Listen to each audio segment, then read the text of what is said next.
effacer les 600 milliards d'AGH du fonds routier, se demande le député de Thomas Nahin qui dénonce un manque de transparence dans l'utilisation de l'argent public. Cet argent, censé être utilisé pour réparer les routes nationales, a disparu de façon inexpliquée. Pourquoi le délestage persiste malgré l'ajout de 3 groupes électrogènes à Indicalec et l'embauche d'un directeur général étranger, se demandent les observateurs. Pour la plateforme Ant, les dirigeants actuels n'ont pas de solution claire pour améliorer l'approvisionnement en électricité et redresser la société Jirama. De l'actualité internationale, une attaque au couteau a fait 3 morts et 5 blessés graves dans la soirée du vendredi 23 août dans une ville à l'ouest de l'Allemagne. Ce samedi matin, la police allemande dit être toujours à la recherche du suspect en fuite.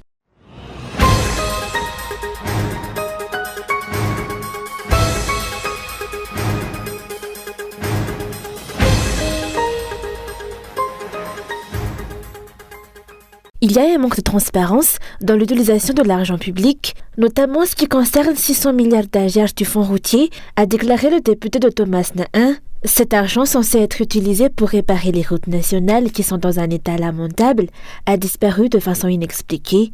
Les dirigeants continuent de garder le silence sur cette question.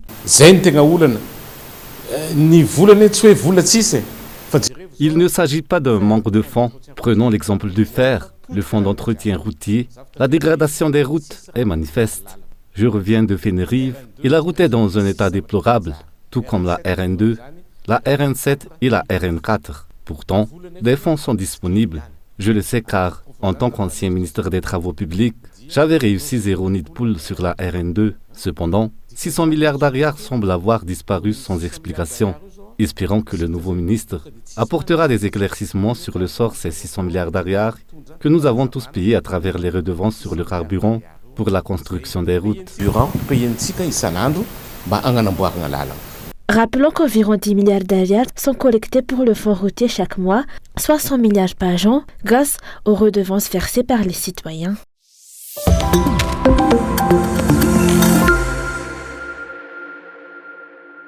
Le délestage persiste malgré l'ajout de 3 groupes électrogènes à Indicalec qui ont été largement médiatisés et l'embauche d'un directeur étranger avec un salaire conséquent.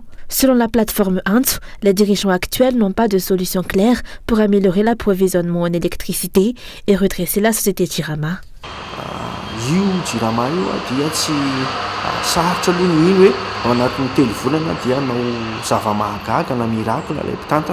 Il est difficile de croire que le nouveau directeur de la Jirama puisse accomplir des miracles en 3 mois, même s'il vient d'Israël.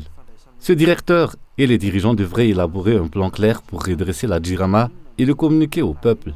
Par exemple, ce plan devrait-il inclure la lutte contre le détournement de fonds, les factures frauduleuses et le vol de gazole? Il est bien connu que de nombreuses irrégularités existent au sein de cette société publique, alors même que la vie du peuple et l'économie nationale en dépendent.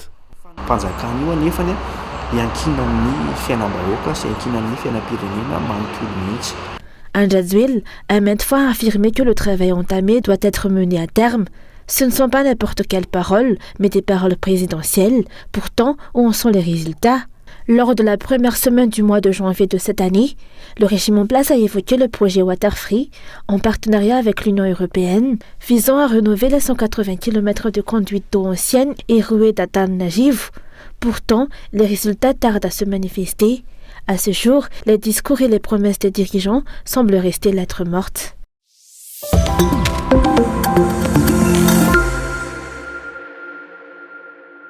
Investir à Madagascar n'attire plus les investisseurs étrangers en raison de la situation politique du pays.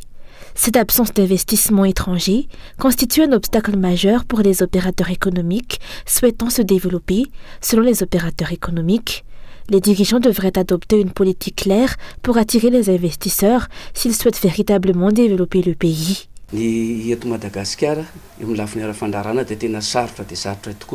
Entreprendre à Madagascar est difficile, surtout pour les natifs, car nous faisons face à de nombreux obstacles, notamment les conflits politiques qui causent des ravages dans le pays. Nous, les opérateurs économiques, craignons de perdre notre argent, car chaque avancée est menacée par un possible changement de régime ou une escalade des conflits politiques dont seuls les proches du pouvoir tirent avantage. Les investisseurs étrangers préfèrent se tourner vers d'autres pays, ce qui freine le développement de notre économie.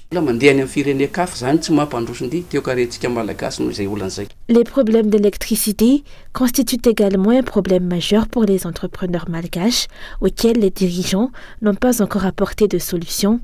Le délestage, conséquence de l'incompétence des responsables, continue de peser lourdement sur le secteur de l'entrepreneuriat.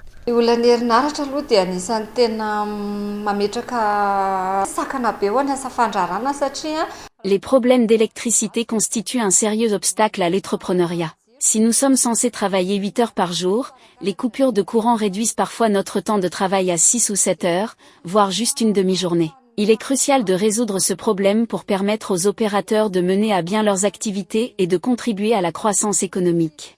Les conséquences sont graves, si l'on ne mentionne que le cas des compagnies aériennes. Pour ceux d'entre nous qui travaillent en bureau avec des ordinateurs, chaque coupure nous force à interrompre notre travail, nous obligeant à rattraper durant les week-ends ou autres. Les dirigeants devraient offrir un soutien financier, matériel et expérientiel aux opérateurs malgaches qui ont du talent et des compétences.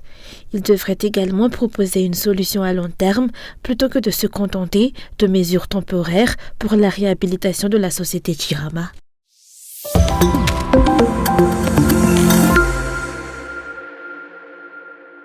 En matière de jeunesse et de sport, les précédents ministres se sont principalement concentrés sur le volley-sport au détriment des aspects propres aux jeunes, tels que leur avenir. L'accompagnement des jeunes reste peu perceptible, surtout pour les jeunes en dehors de la capitale. Dans les régions, peu de jeunes s'intéressent à l'entrepreneuriat en raison du manque de reconnaissance et d'exemples inspirants. Par conséquent, la plupart d'entre eux se tournent vers des domaines non constructifs.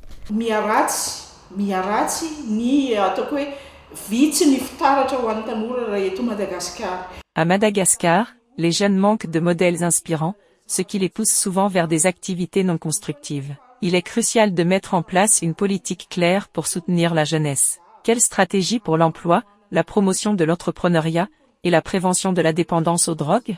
Bien que des maisons des jeunes soient présentes partout à Madagascar, ce dont nous remercions les partenaires pour leur soutien, il est important que cet accompagnement soit aussi soutenu que celui accordé au sport. Les jeunes ne doivent pas être associés uniquement au sport, il est essentiel de les soutenir dans des domaines cruciaux pour leur avenir, tels que l'emploi et la formation. Il est nécessaire de promouvoir un entrepreneuriat qui soit en adéquation avec les besoins et les réalités de leur communauté.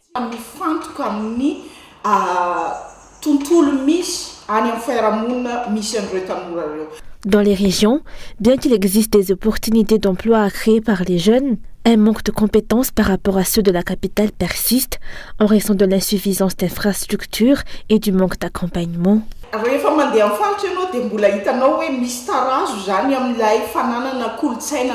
Dans les régions, on constate un retard en matière de culture entrepreneuriale.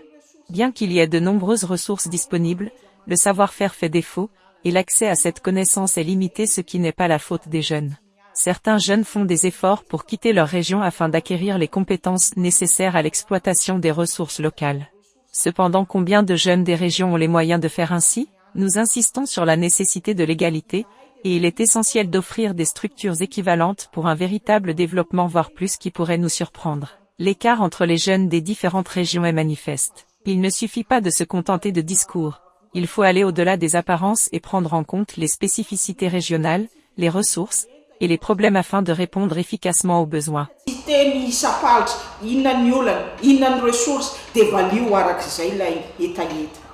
Pour développer un pays, il est essentiel de soutenir et d'accompagner la jeunesse afin qu'elle puisse bâtir l'avenir.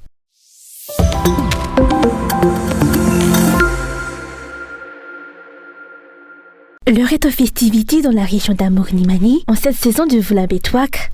Le Vulan-Betwak, qui s'étend jusqu'au 14 septembre et qui a commencé le 14 mars, est la saison propice à la construction, à la récolte et à la fête dans la région. Différentes manifestations sont donc à l'honneur en ce mois d'août. Les exhumations, les circoncisions, les premières post-fondations pour les constructions, les inaugurations de maisons occupent le devant de la scène des festivités organisées.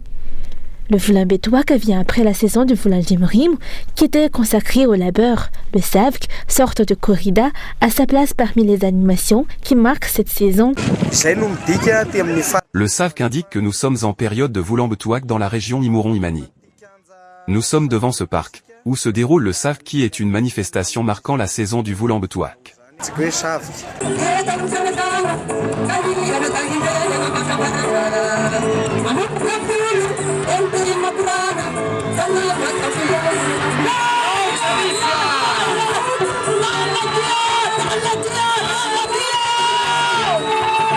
Chaque région de Madagascar a ses manifestations qui lui sont propres.